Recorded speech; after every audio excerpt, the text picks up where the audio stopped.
saka ing kasatriyan Pring Gendani. Saka ing Pring aku ora luput ora salah legewa. Yen to Werkudara kuwi salah satunggaling kadang Pandhawa 5 kang mapan ing praja menapa ingkang dados wigatosipun wis tak tampa. Pangesuku-dake tampanana Gadukaca. Sanget anggen kula mundi. Ayo. Bareng teko kene kok ya diwalik rasane atiku. Kula Gadukaca, ayo. Ana wigati kang kepiye? Lho nggih Kanjeng Hyang. Hari dinten samangke kula menika nembe nampi dawuh ngasanipun Hyang Kunti Nalibrata supados lumarap ing praja.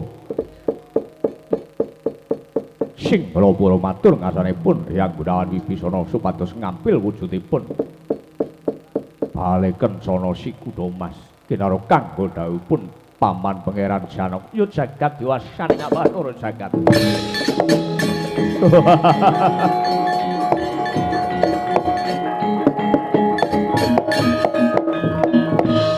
Gadukaca nun sabda paring pangandika. Ya ora kaya ngapa dikaya ngapa. Yen to ari dina samangka.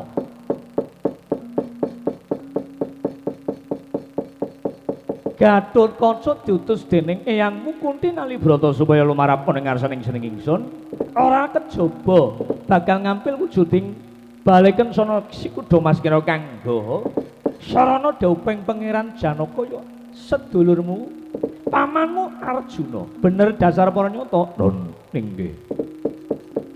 Dipun paringaken menapa mboten? Kaya ngene nggih kula Gadukaca. Wujuding baleken sono Sikudamas kuwi tinggalan wis kepungkur duk nalikanipun paprangan jaman Ramayana antarane Rama Wijaya kelawan Rahwana-raja. Mudeng kowe. Lho nggih. Lah banjur tinggalane tesih nganti saiki. Nanging ora ana kang bisa nggawa parandering ngemek mlebu ana sakjroning baleken sono Sikudamas. Aja mung kowe. Dewa wae lumarap ana ing ngarsapada bakal boyong baleken sono durung karen iso kok. Kowe saguh apa ora yen upama bisa mboyong ning jer Basuki mawa Beya. Kabeh kowe nganggo pangorbanan.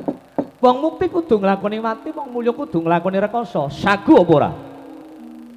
Selak boten sagah dereng kanten monggo boten putih durungipun baleken sono Sikudamas mbok mreka saged bedol. Ya ya, tototono kang dadi lakuku.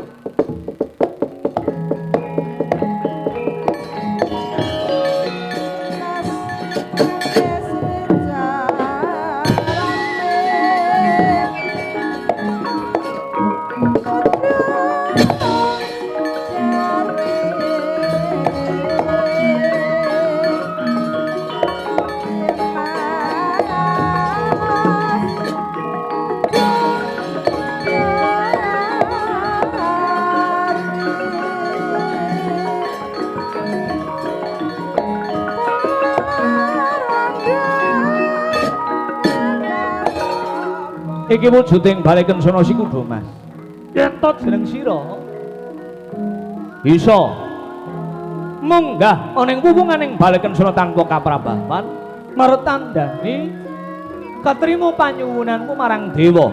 Martandane bisa mbedol wujuding baleken sono Sikudamas ayo.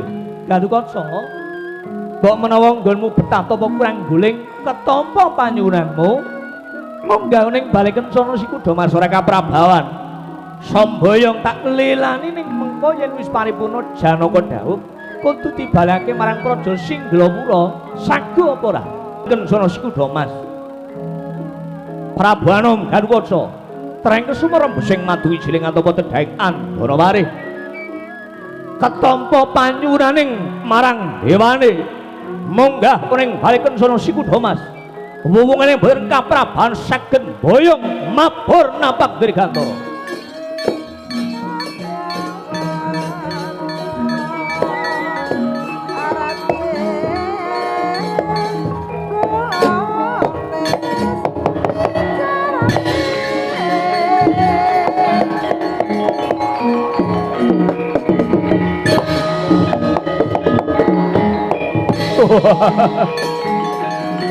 jagat dewa seneng apa turun jagat pramudita garwasa garwasa